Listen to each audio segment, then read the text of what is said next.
The phone call came on a Tuesday. My sister's foreclosure auction was happening that weekend, and I felt nothing but a cold certainty as I booked my flight home. 5 years had passed since I'd vanished from their lives. 5 years since I discovered Emily had drained my daughter's medical fund, the money that was supposed to save Lily's life. The $87,000 I'd scraped together over 3 years of double shifts and selling everything I owned. I stood at the back of the crowd that Saturday, baseball cap pulled low, sunglasses hiding my eyes despite the overcast day. The auctioneer's voice carried across the manicured lawn Emily had been so proud of. Familiar faces dotted the crowd, neighbors, old friends, my parents. None recognized me. And now, ladies and gentlemen, before we begin the bidding on this lovely colonial home, I have an announcement from the highest priority lien holder on this property. The crowd murmured in confusion as the auctioneer gestured toward me. I removed my sunglasses and stepped forward. "My name is Sarah Mitchell," I said, my voice steady despite the gasps. "And I own this house now." Growing up in Fairfield, Connecticut meant keeping up appearances. Our family excelled at that particular skill. My father, Richard, built his real estate empire on charm and handshakes, while my mother, Diane, orchestrated the social calendar that kept us firmly embedded in the right circles. Then there was Emily, my sister, 2 years older, the golden child who could do no wrong. "Sarah just needs to apply herself more," was the family refrain. While Emily collected academic honors and tennis trophies, I worked after school at the local diner. Not because we needed the money, but because I craved something real, something earned. The Mitchell family dynamic was as polished as our Thanksgiving silver, and just as cold.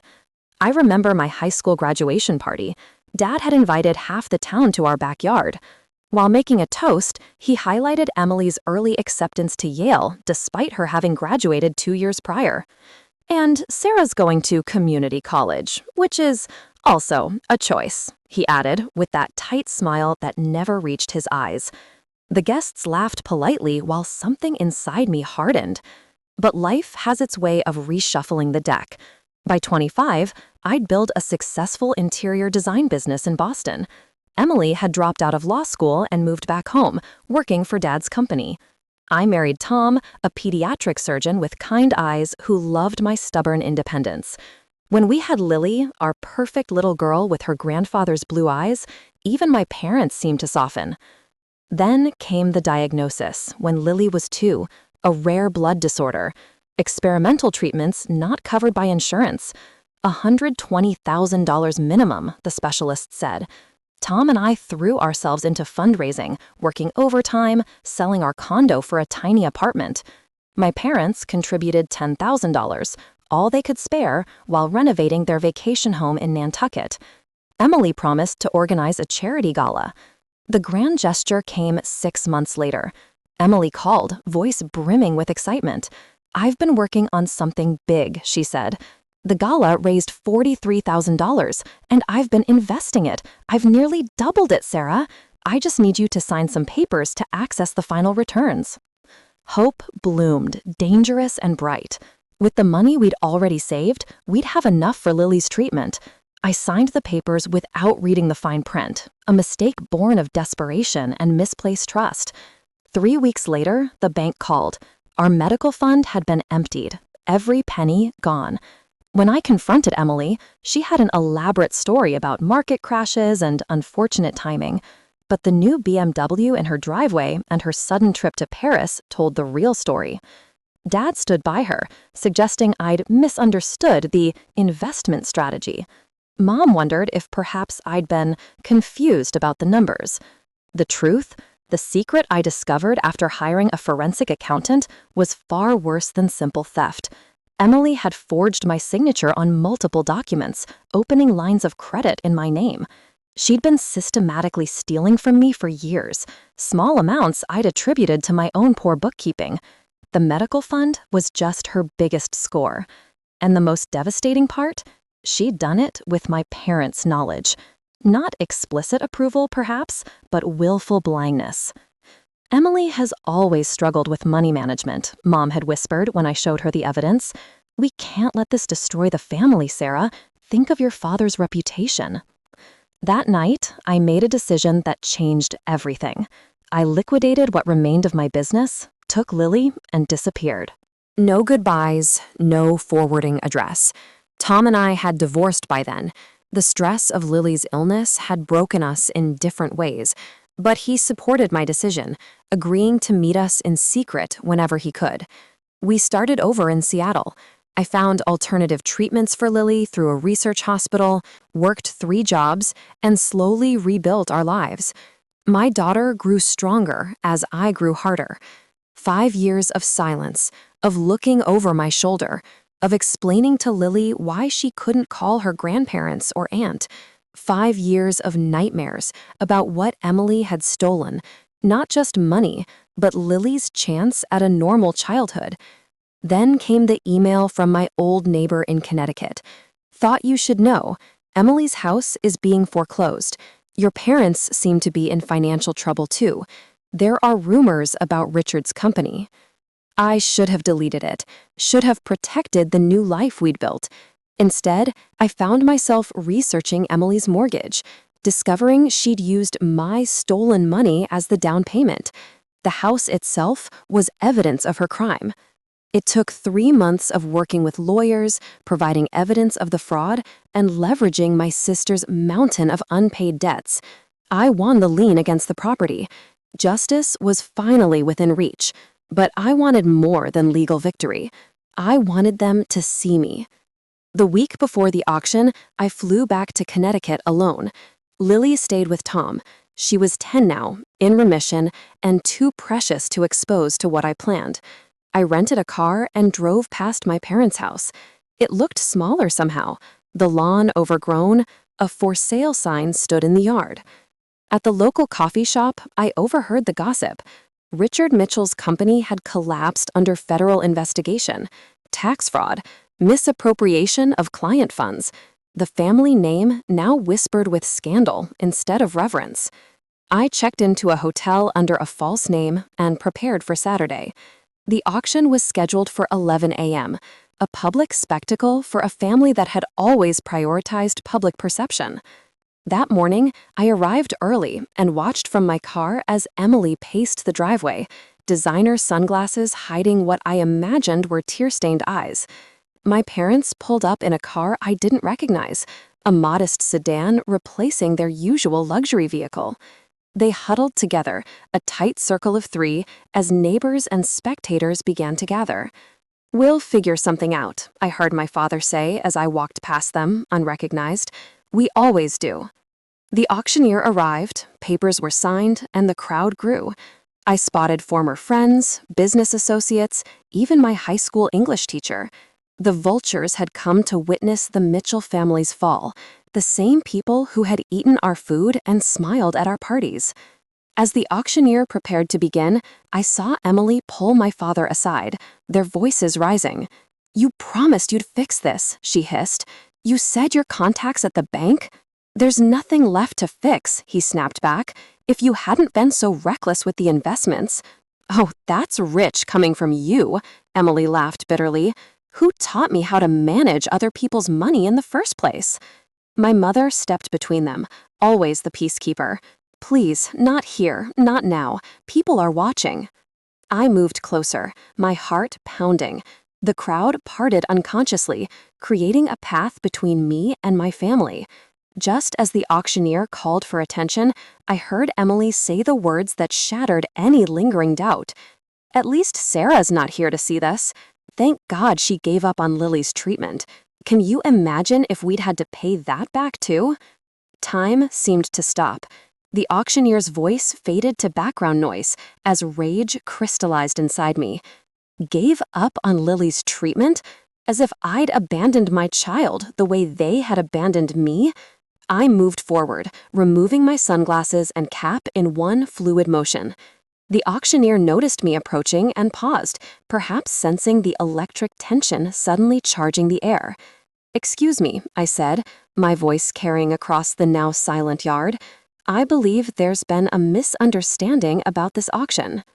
My mother saw me first, her face drained of color, hand flying to her throat where the pearls she always wore were conspicuously absent. "Sarah?" she whispered. Emily turned, eyes widening with shock before narrowing in calculation. Always thinking, always planning her next move. My father simply stared, his confident posture crumbling. "Ladies and gentlemen," the auctioneer said, recovering quickly, "as I was about to announce, we have a priority lien holder who has claimed ownership of this property. All paperwork has been verified by the county." I stepped onto the porch, Emily's porch, and faced the crowd. Familiar faces looked back in confusion. I recognized the hunger in their eyes, the delicious scandal unfolding before them. For those who don't remember me, I'm Sarah Mitchell, Emily's sister. I paused, letting my gaze sweep across my family. I've been away for 5 years. Many of you might have wondered where I went, or perhaps you never noticed I was gone. Emily stepped forward, hand outstretched. "Sarah, we should talk privately." "No," I cut her off. "We're done with private conversations and family secrets. That's why we're all here today, isn't it? Because of secrets?" The crowd murmured, edging closer. My father moved toward me, his businessman's smile attempting to reassert itself. "Sarah, honey, this is hardly the time or place." "It's exactly the time and place, Dad. You taught me that timing is everything in real estate." I turned back to the audience. 5 years ago, my daughter Lily was diagnosed with a rare blood disorder. She needed experimental treatment to survive. I raised $87,000 for her medical fund, with help from many people in this community. Recognition dawned on several faces.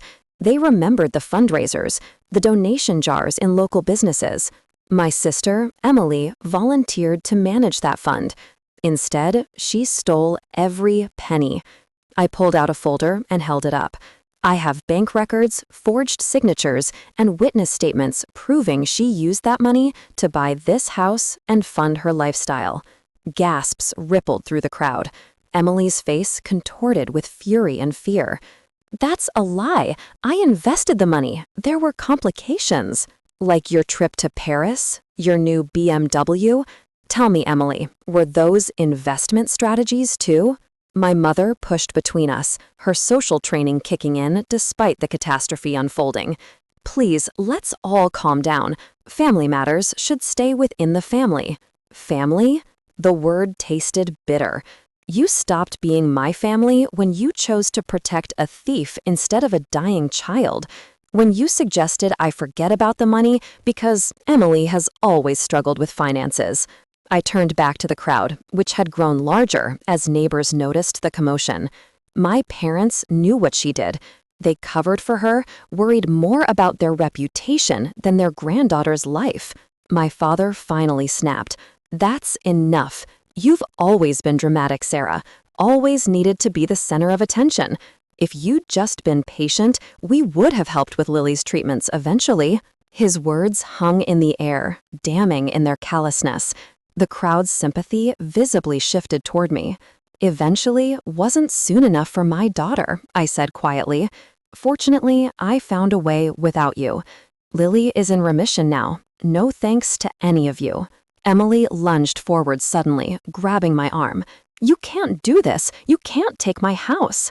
"It was never your house," I said, removing her hand. "It was built with stolen money, Lily's money. And now, it's mine."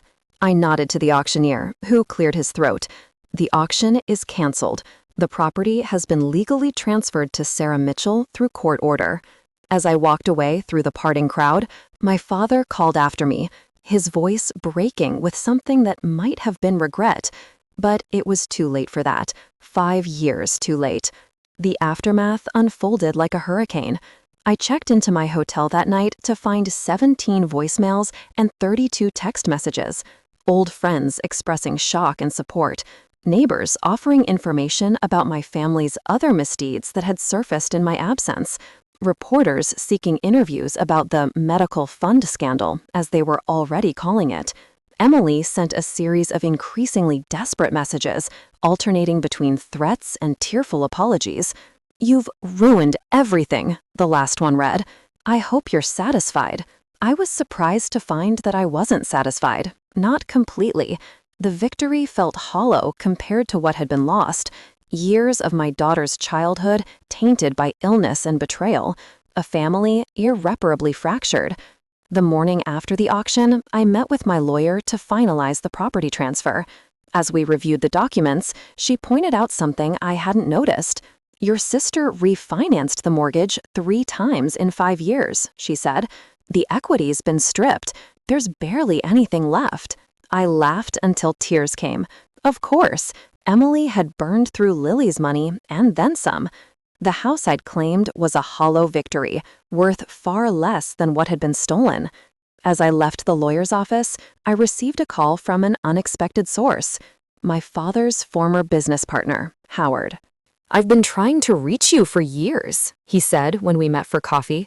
"After what happened with your family's company, I thought you should know the whole story." The truth was more complex than I'd imagined.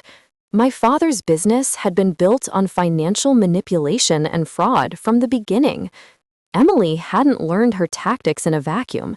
She'd been her father's protege, continuing patterns established long before Lily's medical fund.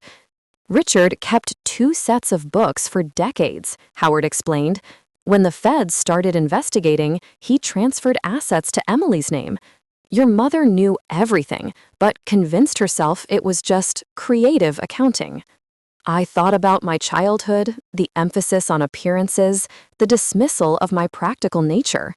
I'd been excluded from the family business not because I wasn't valued, but because I wasn't corrupt enough. That revelation should have hurt, but instead, it felt like freedom. The next day, I drove to my parents' house. The for sale sign looked weathered, suggesting it had been there longer than I'd realized. My mother answered the door, aged a decade in the 5 years since I'd seen her. "I knew you'd come," she said, stepping aside to let me in. The house was half-packed, moving boxes stacked in the once immaculate living room. My father sat in his armchair, smaller somehow, a glass of scotch in his hand despite the early hour. "Come to gloat?" he asked without looking up. "No," I said. "I came to understand." The conversation that followed was painful but necessary. Years of secrets and justifications poured out. My father had been under federal investigation for 2 years. They'd lost almost everything, including their social standing, the thing they valued most. "Emily was just following your example," I told him. "You taught her that taking shortcuts was acceptable as long as you didn't get caught." He didn't deny it. My mother cried silently, folding and refolding a napkin in her lap. "Where is Emily now?" I asked. "Gone," my mother whispered. "She left for New York yesterday. Said there was nothing left for her here." I felt a strange pang of grief for the sister I'd once loved, before ambition and greed consumed her. As I prepared to leave, my father called me back. "Is Lily really okay?" he asked, vulnerability breaking through his facade.